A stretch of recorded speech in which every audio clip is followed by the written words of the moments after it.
Bonjour.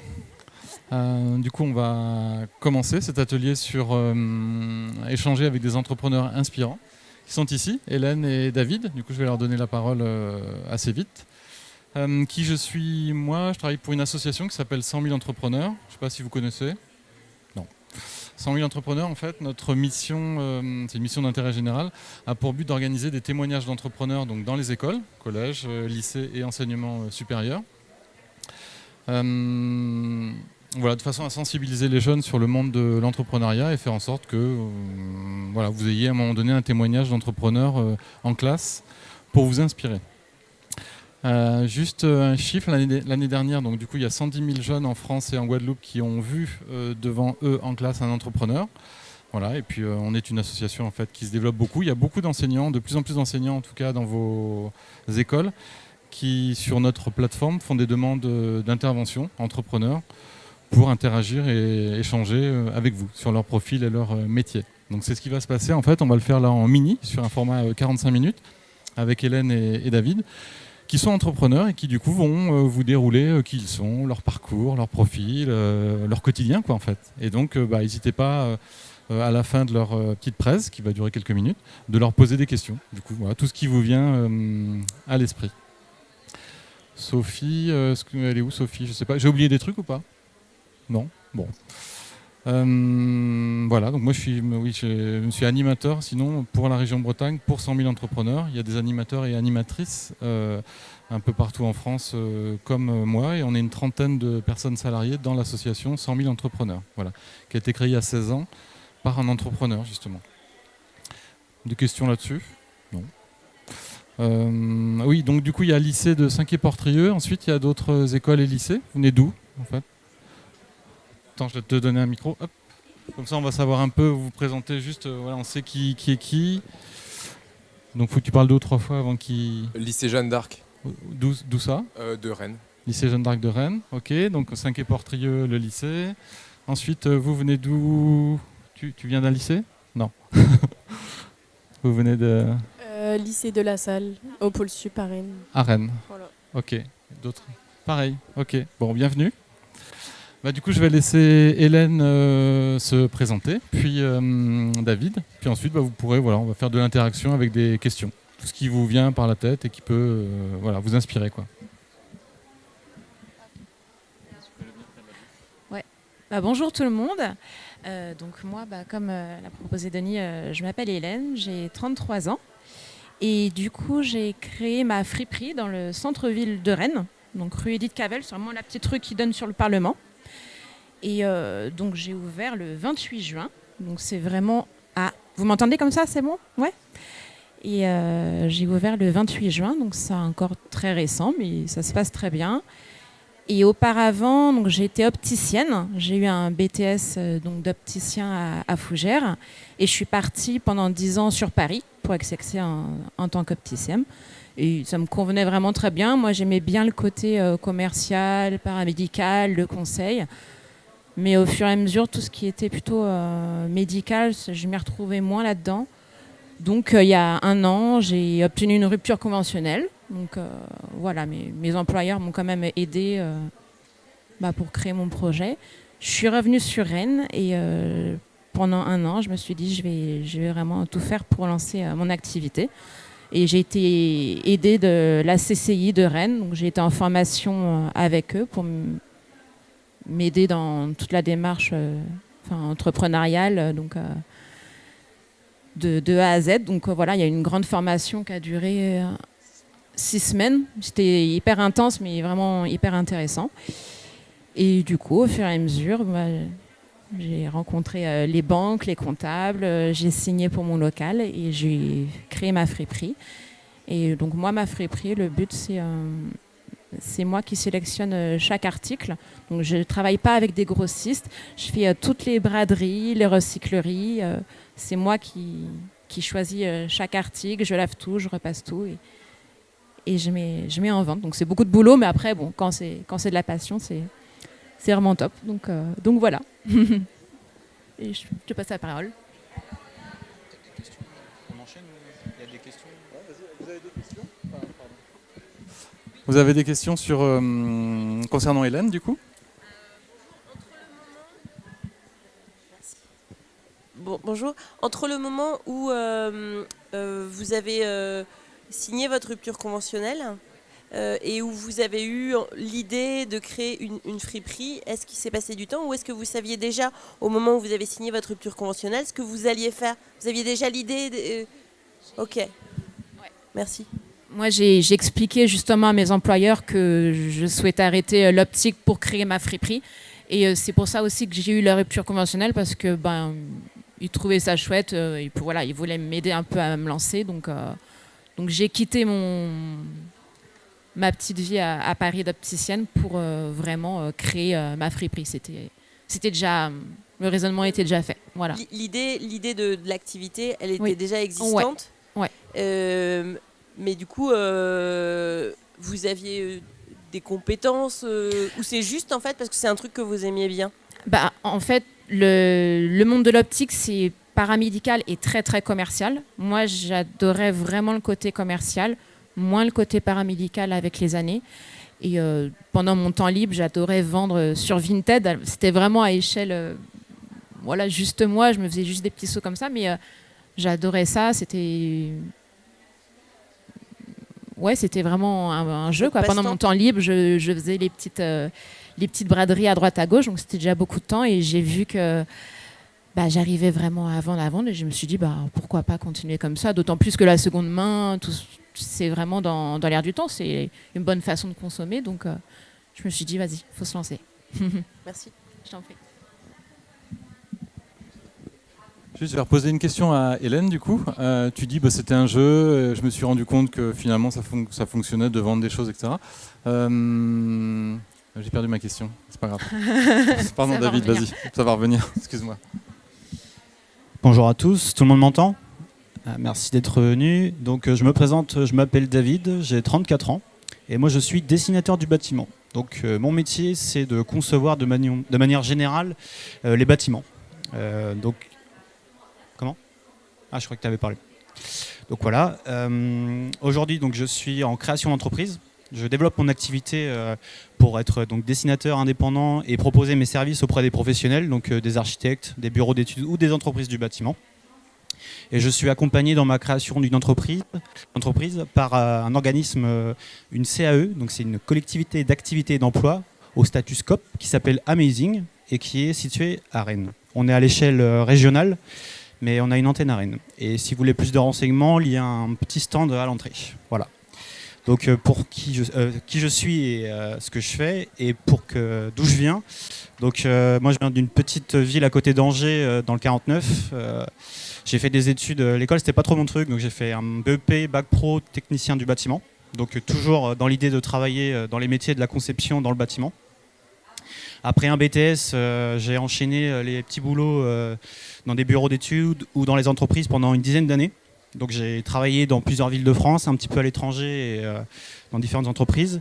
Et en fait, j'ai toujours été intéressé par l'entrepreneuriat. En fait, l'idée de concevoir des choses, déjà, c'est dans mon métier. Mais voilà, mener un projet, c'est vraiment quelque chose qui m'animait.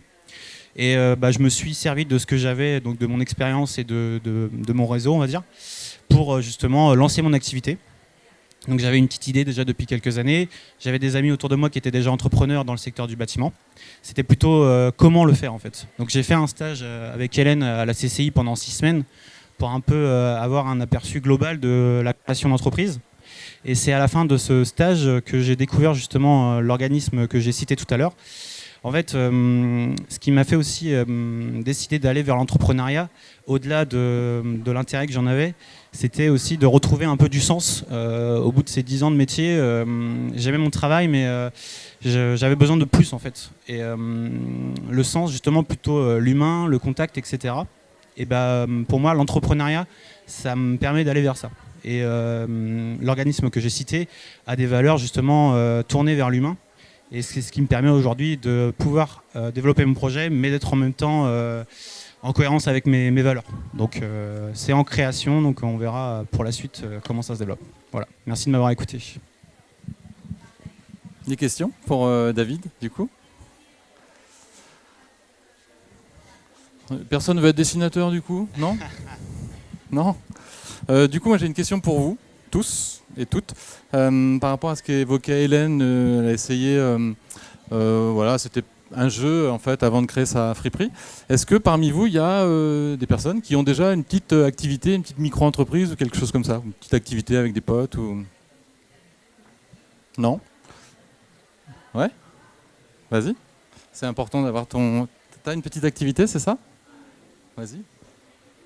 Bonjour, moi c'est Badran Alidi. Un peu comme Hélène, de base j'avais une formation dans l'ingénierie et je me suis dit bon, un peu ras-le-bol et je me suis très vite orienté dans le graphisme, la typographie, que j'ai commencé il y a maintenant 1 an et je suis en plein, on va dire, croissance de cette entreprise pour le moment. C'est bien, bravo. D'autres exemples, du coup? Alors, sinon, j'ai d'autres questions pour vous. Pourquoi, en fait, pourquoi vous êtes venu à cet atelier? Qu'est-ce qui vous a motivé, en fait? Est-ce que c'est le mot entrepreneur? Est-ce que c'est pour passer du temps? Mais c'est normal parce que vous êtes là la journée. Donc, il faut venir voir sur les ateliers. Qu'est-ce qui vous a motivé, du coup? Si certains veulent dire en 2 mots, en 1 mot. Ou certaines. Pourquoi vous êtes là, finalement? Vas-y.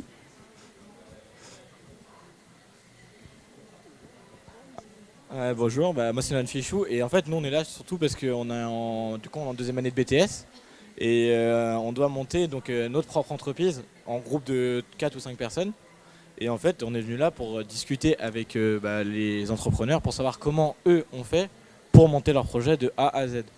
Et surtout pour ça qu'on est là.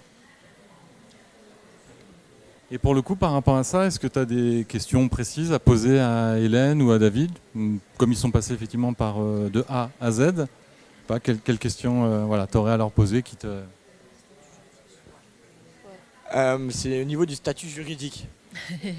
C'est pour fort, le statut juridique. Ouais. Parce qu'on doit aussi en mettre en place, mais du coup on ne sait pas comment le faire et à quel moment le mettre en place. Donc si vous auriez des conseils et les avantages et inconvénients aussi. C'est vrai que ça, je trouve qu'au tout début quand tu es en pleine création, justement, c'est la question que tu te poses, mais finalement, il faut d'abord vraiment... tu as plein d'autres choses à faire avant, et tout ce qui est juridique, moi, j'ai décidé ça une fois que j'avais rencontré mon banquier, mon comptable, et j'ai pas envie de dire que c'est mon comptable qui a décidé pour moi, mais on en a discuté, ça a été moi, c'était... pour bien choisir son statut juridique, c'est en fonction aussi d'un certain chiffre d'affaires.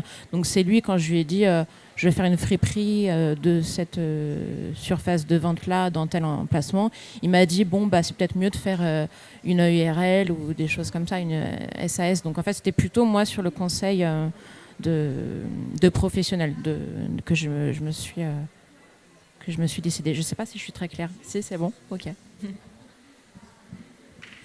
Et moi, dans mon cas, justement, le statut, il était important aussi au départ. C'était un des critères en fait dans mon choix de création d'entreprise.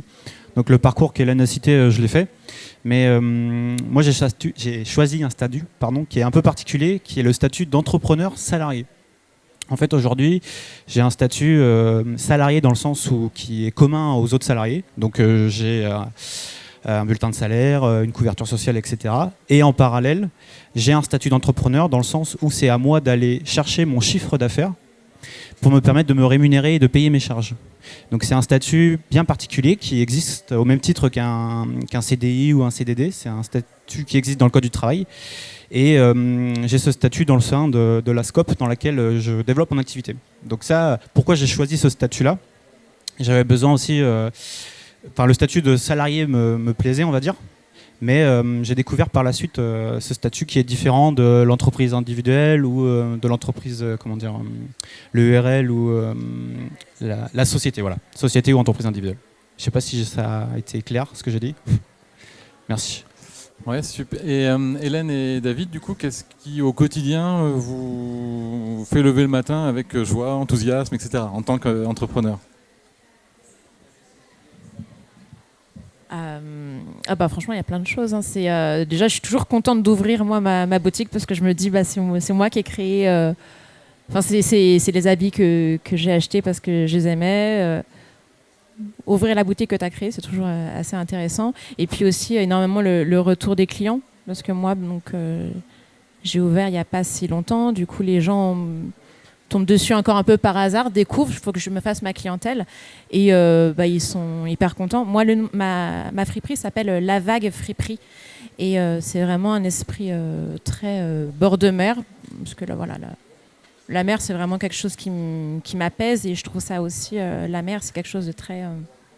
je cherche mes mots. C'est intemporel, c'est autant pour les hommes que pour les femmes. Enfin, je pense vraiment que c'est quelque chose qui peut concerner tout le monde. Et je voulais vraiment créer un petit espace très apaisé, calme. Il n'y a pas la musique à fond, c'est coloré, les gens s'y sentent bien, et j'ai des clients vraiment de tout âge qui viennent. C'est très mixte. Donc voilà, c'est coloré, et les retours clients sont hyper riches. Et c'est ça, je pense. Il y a une question? Non? Ouais, tu veux bien? Vas-y. Je me permets de la tutoyer parce que je la connais. On s'est rencontrés hier, et voilà pourquoi je ne tutoie pas non plus tout le monde, même si j'adore le tutoiement. Mais... Pardon. Oui, merci. Donc moi, j'avais une question à poser par rapport au financement. Oui. S'il y a eu des besoins de financement pour justement créer le projet. Ouais. Et aussi la recherche de locaux, qui est souvent un écueil que souvent les porteurs de projets peuvent rencontrer. Voilà, donc en termes de financement, s'il y a eu des aides financières de structure, et puis la recherche de locaux, et puis l'entrée avec un droit au bail et un loyer qui sont souvent pas toujours accessibles à tout le monde. Ouais, complètement, c'est exactement ce que vous venez de dire.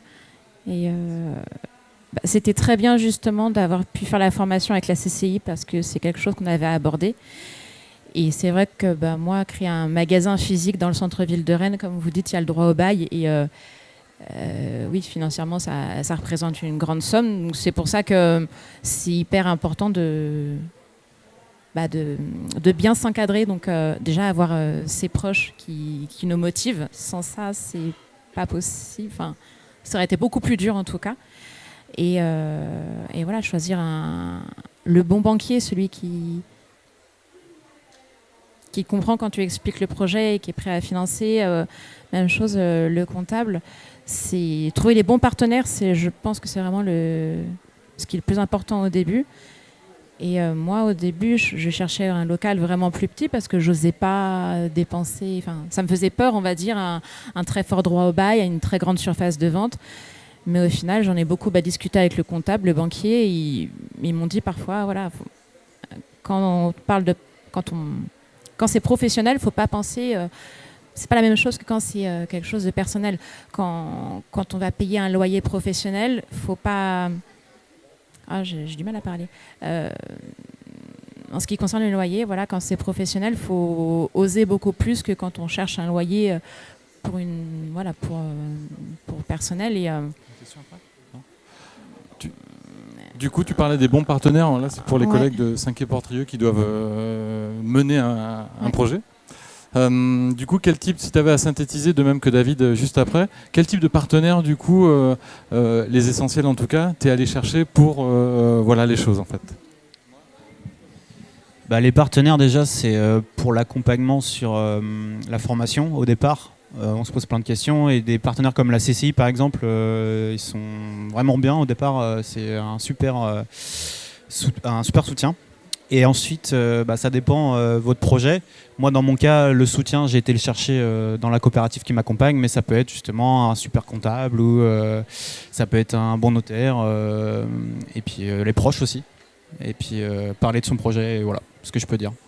Du coup, par rapport aux jeunes, là, vous allez, si vous voulez, c'est pas nous dire un peu quel est votre projet, pour le coup, qu'est-ce que vous avez à développer. Et du coup, finalement, peut-être en passant le micro à chacun, parce que vous êtes tous différents, on est tous différents, mais quelle est la complémentarité finalement que vous avez tous? C'est-à-dire, tiens, moi je vais plus leader le groupe parce que, voilà, mais en demandant à mes collègues également toujours des avis, etc. Moi c'est plus la compta, moi c'est le marketing, le commercial, etc. Tu veux parler toi? Non. Je sais pas, ça marche là? Oui, alors du coup... Ah non. Du coup, nous, on est en BTS deuxième année en management. en hôtellerie-restauration. Et notre projet, c'est de création d'un restaurant ou une reprise de restaurant.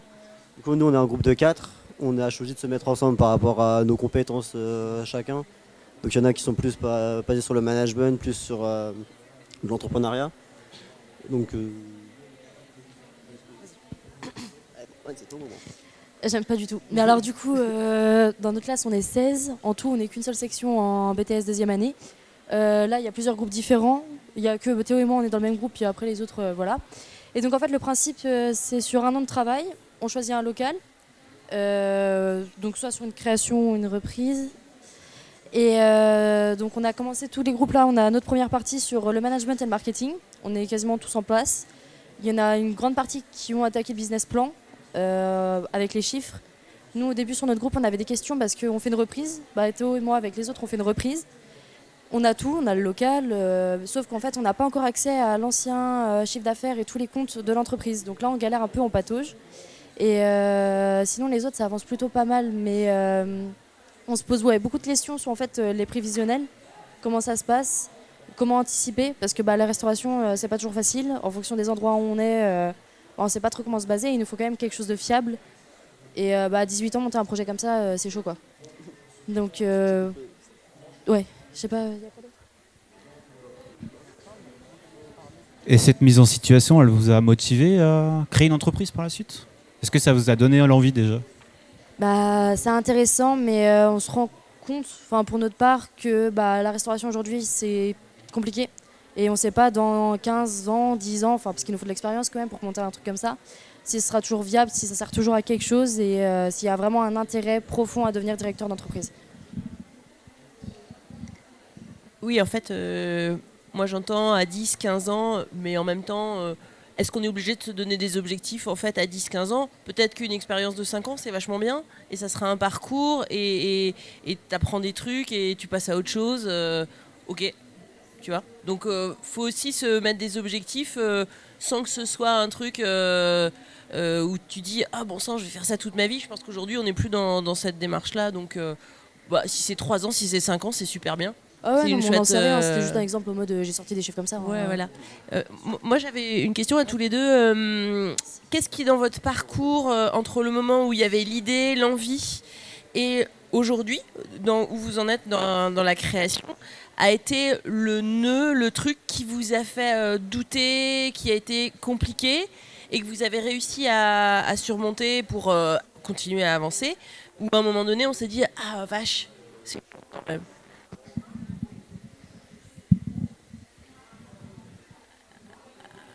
Moi, ça a vraiment commencé une fois que j'ai signé pour le local. C'est bon. Dans mon activité, en tout cas, c'était vraiment ça le pilier. Une fois qu'il y a le local, on peut beaucoup plus chiffrer. Tu parlais de business plan tout à l'heure, et on peut beaucoup plus chiffrer les travaux, les stocks, des choses comme ça. Donc, ouais, voilà, c'est ça. C'est ça. C'était vraiment les chiffres. Et ça a permis vraiment pour moi de visualiser. Après, ce qui est un peu plus dur, je m'en souviens que c'était le mois d'avant mon ouverture, donc en juin. Donc l'ouverture était imminente et c'est là où on voit tout en négatif. Et je suis contente d'avoir passé ce moment-là parce que c'était vraiment hyper dur. Et au final, je me souviens qu'il y avait quelqu'un qui avait dit... une ouverture, ça se passe jamais comme on l'a imaginé. Parfois, c'est bien pire et parfois, c'est bien mieux. Et voilà, parfois, on voit tout parfois en négatif, parfois tout en positif. Non, faut chiffrer, faut s'encadrer des bonnes personnes. Comme ça, on est en confiance. Et puis, quand on est en confiance et qu'on croit vraiment en son projet, c'est comme ça que ça fonctionne. Et pour te faire connaître, du coup, quelle communication pour te faire connaître au début, en amont, pendant et même maintenant? Et moi, dès le début, j'ai créé un compte Instagram pour mettre en valeur des habits, dire que j'allais créer mon magasin, que je ne l'avais pas encore, mais que c'était le projet. Donc pendant un an, j'avais un petit compte Insta où j'avais juste 200 abonnés, mais 200 abonnés sur Rennes, c'était déjà bien en fait. Et bien sûr, après, le bouche à oreille. Et après, j'ai quand même aussi l'avantage d'être dans une rue hyper passante. Donc, dès que j'ai ouvert, ça ça a été parti directement, c'est ça. Donc j'ai investi beaucoup plus financièrement, mais ça a été rentable dès le début, et c'est ça qui est bien. David, vas-y, pour toi. Je vais faire un lien, alors, les deux questions. Pour la communication, j'ai appliqué un petit peu ce qu'on m'avait dit à la CCI, les classiques, réseaux sociaux, etc. Mais il y a deux choses dont je me suis rendu compte, un petit peu ce que tu disais tout à l'heure par rapport les choses un petit peu difficiles et par rapport à la communication. Le temps déjà, la valeur du temps. Et j'entends que tout va très vite et que des fois les choses prennent beaucoup de temps. Donc ça c'est difficile aussi, la gestion du temps. Et la valeur de l'humain aussi. En fait, les réseaux sociaux, la communication, je parle pour moi. Là, je me suis vraiment rendu compte aussi de la valeur des relations humaines et ce que ça pouvait apporter en fait. J'avais pas idée de ce que ça pouvait apporter les gens qui est autour de nous dans notre réseau, des choses qu'on n'avait pas calculées et ce que ça peut vraiment apporter, quoi. Donc ça c'est vraiment un point, en tout cas pour moi, à pas négliger, quoi, et à travailler. Voilà. Oui, le réseau, le bouche-oreille des amis, etc., quoi. C'est un restaurant classique ou un restaurant particulier que vous allez créer, c'est-à-dire avec traditionnel, sûr, cuisine travaillée, fait maison, produits frais, etc.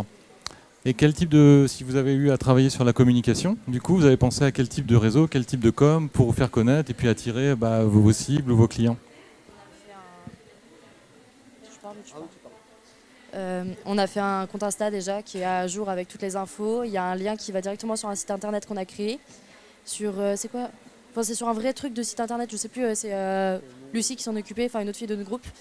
On a un QR code qu'on a commencé à afficher dans toutes les grandes villes et dans des magasins sympas. Et on a quoi d'autre?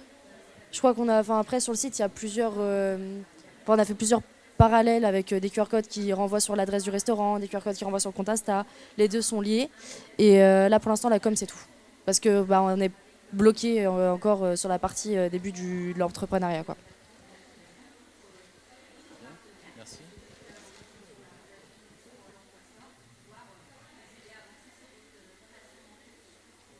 Il fonctionne, oui c'est bon, bien prêt. Je voulais vous demander, elle coûte combien la formation chez la CCI? C'est une formation qui est prise en charge par la région, je pense, ou Pôle emploi. Moi, j'ai rien payé. Enfin, on n'a pas payé. Je me suis rapproché de mon conseiller Pôle emploi à l'époque et c'est lui qui m'a orienté vers la CCI. Et, de mémoire, ça a été pris en charge par la région, je crois. Et il y a une entreprise sur Rennes basée sur la CCI ou Il y a la CCI a sa chambre dans Rennes. Ils ont une antenne à Rennes et il y a un stand à l'entrée aussi qui donne pas mal d'infos, mais oui, ils ont plusieurs antennes à Rennes. Ok.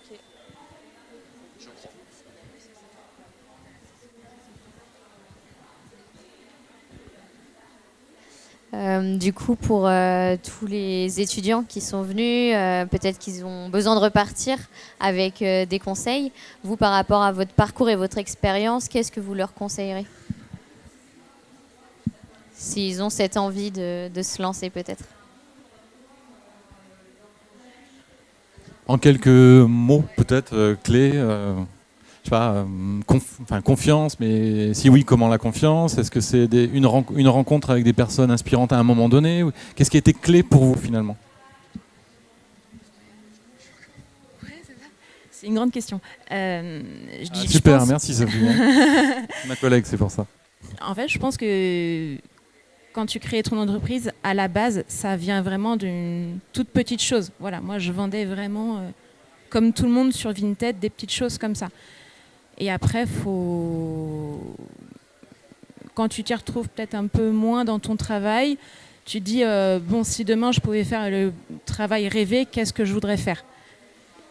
C'est vraiment ça, je pense. Et après, il faut se faire confiance et se dire, est-ce que je suis capable d'affronter ça? Oui ou non? Est-ce que je suis capable d'affronter ça? Oui ou non? Et voilà, s'entourer de sa famille, de ses amis, parce qu'il y a des petits moments où c'est un peu plus dur. Voilà, donc faut oser, se faire confiance et bien se faire entourer. Que dire de plus? Non, bien s'entourer, ouais. Lancez-vous en prenant quand même en considération un peu les risques. Et ça, justement, vous pouvez bien anticiper en étant bien entouré, donc CCI, etc. Se former un petit peu. Et là, à partir de là, si vous avez connaissance un peu dans quoi vous vous engagez, c'est quand même une grande aventure, lancez-vous. Si vous minimisez les risques, normalement, il n'y a pas de risque. Surtout qu'en France, ici, on est bien entouré, il y a beaucoup de choses à faire. Donc, voilà. Peut-être aussi se dire, si jamais l'entreprise, ça ne marche pas comme prévu, ou si ça ne fonctionne pas, c'est dur, mais c'est pas ce qu'on souhaite, mais se dire, c'est bon, c'est OK. C'est pas parce que ça n'a pas marché que si je veux refaire, ça ne fonctionnera pas, ou que faut pas se dire que je suis nulle. C'est juste, j'ai osé, j'ai créé, ça n'a pas pris, et c'est OK. C'est pas grave. Mais au moins, t'es fier d'avoir osé. C'est pas grave de pas réussir, en fait. Et du coup, à main levée, là, qui trouve que bientôt, pour vous, une entreprise serait facile à créer? En levant la main. Et après, j'ai la question inverse. Est-ce que vous pensez qu'une entreprise, c'est facile à créer, finalement? Là, comme ça? Non, c'est pas facile. Donc, du coup, ma question inverse, ça vous paraît difficile de créer une entreprise? Vas-y, pardon.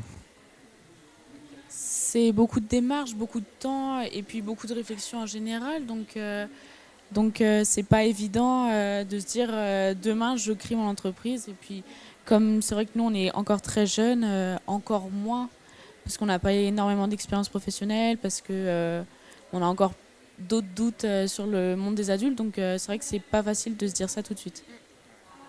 C'est marche après marche, c'est vraiment ça. Ah, vas-y, t'as une question?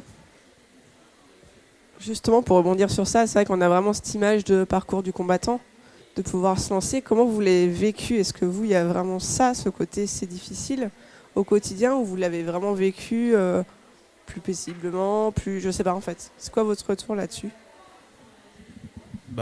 Oui, on le vit complètement. Souvent, même si tu es bien entouré, des fois tu es seul face à toi-même, donc ouais, tu as des doutes. Mais après, c'est comme plein de choses en général, quand tu cherches un travail, quand tu veux acheter une maison, en tout cas. Donc ouais, il y a des doutes, c'est difficile. Mais je pense que le fait d'être bien entouré, justement, et pas hésiter à en parler, la pire des choses, c'est d'être seul, je pense. Et c'est ça qui est, pour moi, c'est ça qui fait que ça rend les choses encore plus difficiles. Et juste d'en parler et d'être entouré, ça peut aider. Ça réglera peut-être pas les choses, mais ça peut contribuer à que ça aille mieux, je pense. Aussi, c'est quand on voit les autres voisins commerçants ou qui ont entrepris, on a tous tout n'est pas parfait. Alors parfois, il y a telle personne, c'est un peu plus dur pour faire venir les clients. D'autres personnes, c'est tout l'aspect contact qui est compliqué ou qui a un problème à ce moment-là. Parfois, c'est un problème de travaux, de dégâts des eaux. Il y aura toujours des petites choses qui vont faire que... Il y a toujours un petit obstacle, mais il faut l'affronter. Voilà. Alors parfois, ça demande un peu plus... c'est plus stressant, c'est plus fatigant, mais une fois que c'est affronté, tu es content et tu passes à la suite.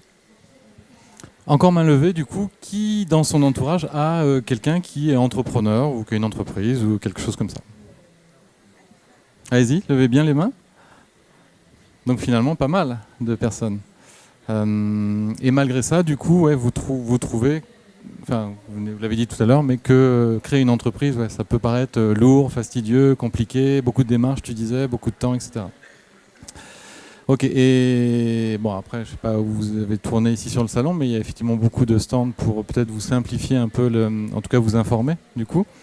Donc si vous avez pas tout fait, je vous invite à faire surtout au début. Il y a beaucoup de CCI, BGE, le stand BPI région Bretagne. Là, vous avez beaucoup d'informations et de stands pour vous aider en leur posant la question, en disant je veux créer, c'est quoi les aides, j'ai droit à combien d'argent, où est-ce que je vais chercher l'argent, qui m'accompagne au niveau de la gestion, etc. Vous avez beaucoup d'infos ici. Et donc on va faire un petit tour de... Moi j'adore ça en fait. Faire un petit tour de table, donc je vais faire passer le micro. Et du coup, de personne en personne, vous allez dire, si vous le souhaitez, bien sûr, c'est pas obligé, quel métier passion, du coup, vous voyez faire, vous aimeriez faire, du coup. Et si oui, pourquoi? Vous pouvez dire, je sais pas, moi je veux être chanteuse, parce que, je fais déjà des mini-concerts, ou j'ai pris des cours de chant, et puis du coup c'est mon truc, etc. Allez-y, du coup. Alors bonjour, moi je m'appelle Paul Tréflez et j'aimerais faire agent immobilier d'entreprise. Aucune idée. Ah bah tiens, Moi, ce serait plus un bar à vin, je pense, comme je suis fan de vin. Quelque chose comme ça. Ouais, bar tout court. Ouais, moi, ce serait plus un bar cocktail travaillé, type mixologie. Moi, je sais pas du tout encore. Peut-être création d'un restaurant, mais plus tard dans l'avenir. Moi, je voudrais créer mon salon de thé. Moi, j'aimerais bien partir dans la communication de groupes hôteliers. Moi, ce serait dans la gendarmerie.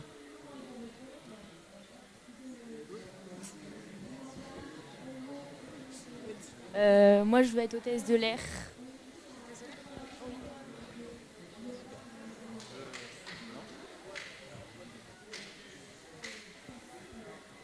Chacun peut dire aussi le métier qu'il fait aujourd'hui. Bah tiens, Sophie, par exemple, tu fais quoi? Sans grande surprise, je suis ta collègue. Donc, je suis animatrice régionale Pays de la Loire pour l'association 100 000 entrepreneurs.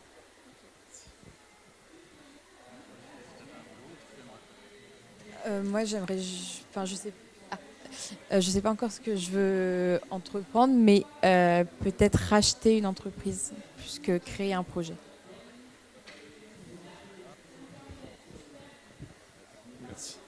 Alors moi je serais plutôt sur une entreprise de type e-commerce. Après dans quel domaine ça faudrait plutôt le développer et voir ça plus tard. Moi j'ai franchi le pas, je suis solopreneur, formateur et consultant informatique. Moi pour l'instant j'ai une petite idée, du coup j'essaie de travailler dessus mais je peux pas trop dire par rapport à quoi c'est. Moi j'ai pas dit.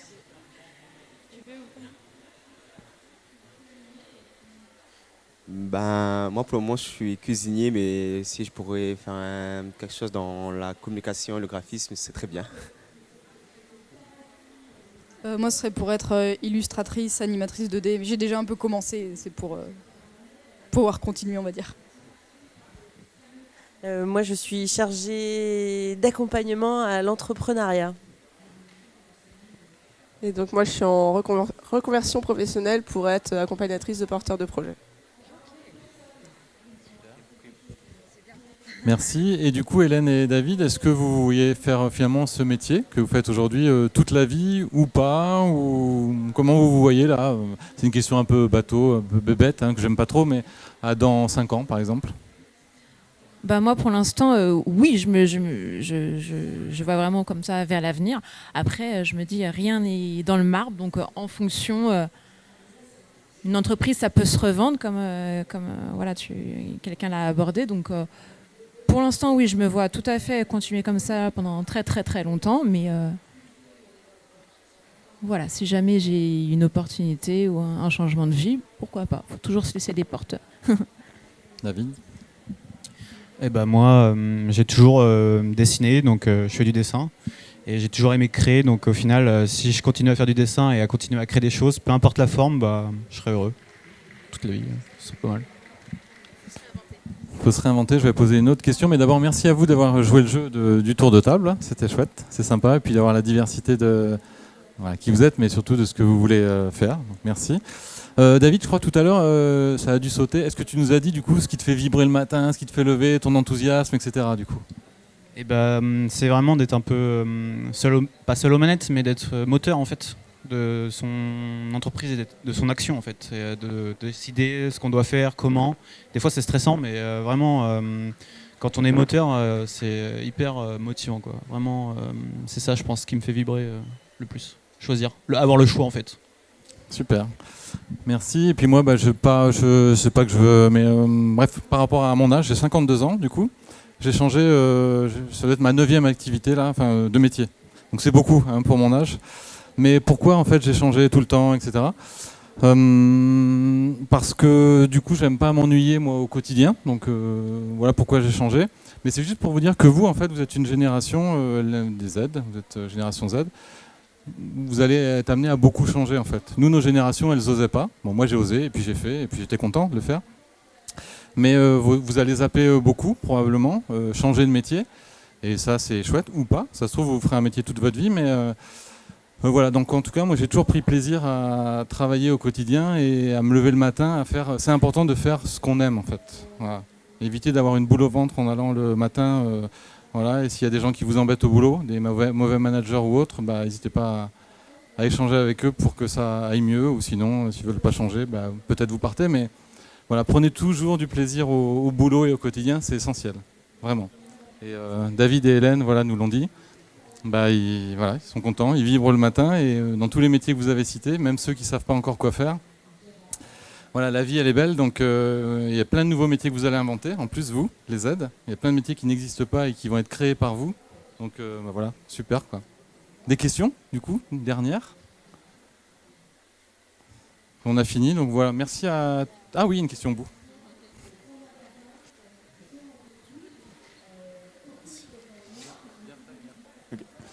Au niveau de tout ce qui est administratif, est-ce que vous avez eu des problèmes ou des choses compliquées à régler pour créer votre entreprise?